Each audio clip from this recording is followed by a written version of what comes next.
Dhaka City, kabisera ng bansang Bangladesh. Isang malagim na trahedya ang naganap matapos mag-crash ang isang Chinese-made Bangladesh Air Force fighter jet sa Milestone School and College campus.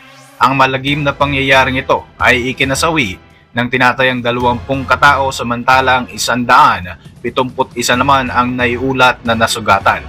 Karamihan sa kanila ay mga kabataang estudyante. Nagkalat din ng mga video sa iba't ibang social media kung saan makikita ang makapal na usok na dulot ng pagbagsak ng fighter jet at ang kalunos-lunos na sinapit ng mga naging biktima. Karamihan, mga kabataang may edad na 12 hanggang 16 na taong gulang. Paano nga ba humantong sa isang malagim na trahedya ang isang flight training exercises ng Bangladesh Air Force? Ano ang nakikitang dahilan sa pag-crash ng eroplanong ito na kumitil sa maraming inosenteng buhay na karamihan ay mga kabataang estudyante?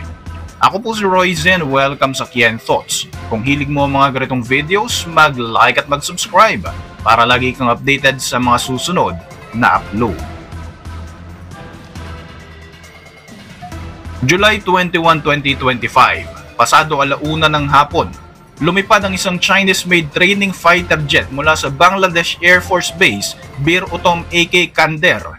Lulan ng military aircraft na ito si Flight Lieutenant Muhammad Toqir Islam sa kanyang kauna-unahang solo flight mission.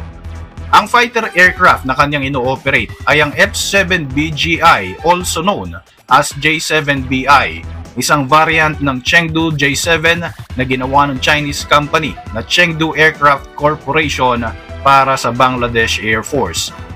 Na-i-deliver ang fighter aircraft na ito sa BAF noong 2013 at 2022. Maraming advanced features ang nasabing military aircraft kagaya ng 3 multifunction displays at improved fire control radar. Ito rin ang itinuturing ng Chinese military bilang the most advanced F-7 sa kasaysayan ng Chinese military aviation. Gayunpaman, tinagurian itong Grandpa fighter jet dahil upgraded version lamang ito ng Soviet-era made aircraft.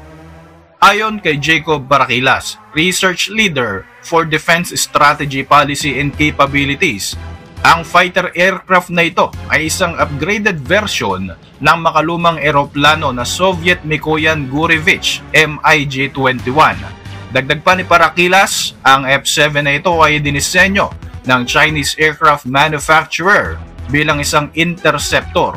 Ibig sabihin, may kakayahan itong lumipad at high speed.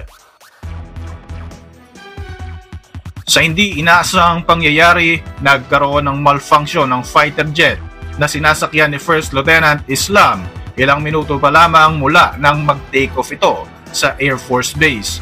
Dito ay naging unresponsive ang aircraft kaya naman hindi na ito makontrol ng piloto. Inutusan siya ng control tower na mag-eject mula sa fighter jet. Subalit dahil sa mababang altitude, napaka-imposible para kay Islam ang isagawa ito. Ilang saglit bago tuluyang bumagsak ang eroplano, sinubukan pa niyang kontrolin ito para masigurong babagsak sa open area ang kanyang sinasakyan at para walang madamay. Sa kasamaang palad, hindi siya naging matagumpay. Sumalpok ang fighter jet sa main gate ng Milestone College Haider Buildings sa Jabara, Uttara, Dhaka. Dito ay dumiretso sa ground floor ang bumagsak na aircraft at nagtuloy-tuloy bago tuluyang tumigil at nagliyab. Agaw buhay ang piloto nang matagpuan sa crash site, kaya naman agad siyang binigyan ng paunang lunas at in-airlift ng Mi-17 helicopter patungo sa Coronary Care Unit ng Combined Military Hospital sa Dhaka. Sa kasamaang palad, tuluyan ng bumigay ang katawan ni Toqir dahil sa tinamong pinsala.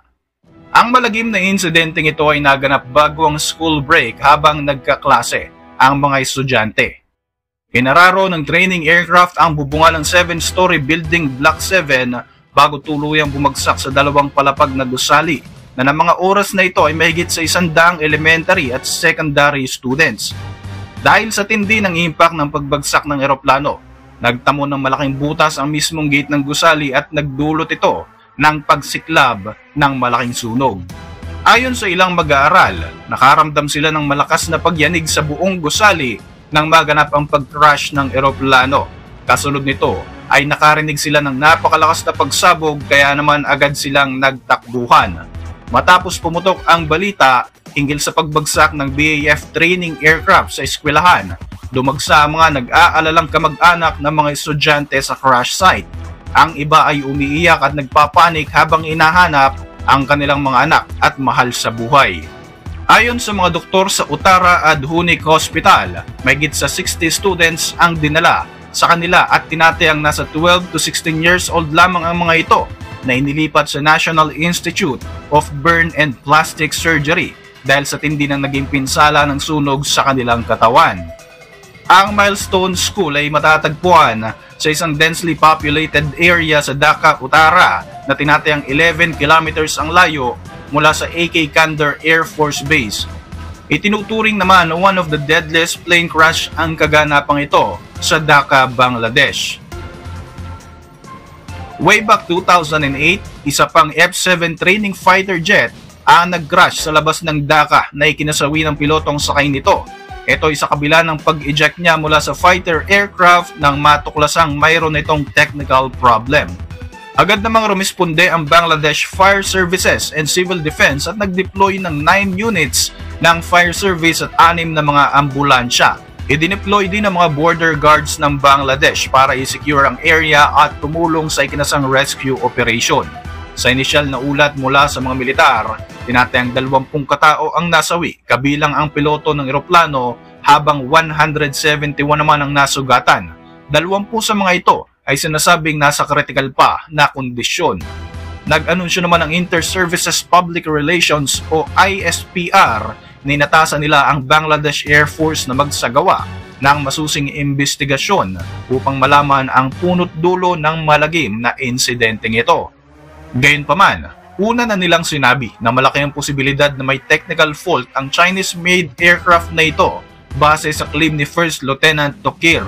Idineklara naman ng Bangladesh government ang July 22 bilang Day of Mourning sa buong bansa at makikita mga watawat na nakaset sa half-mast.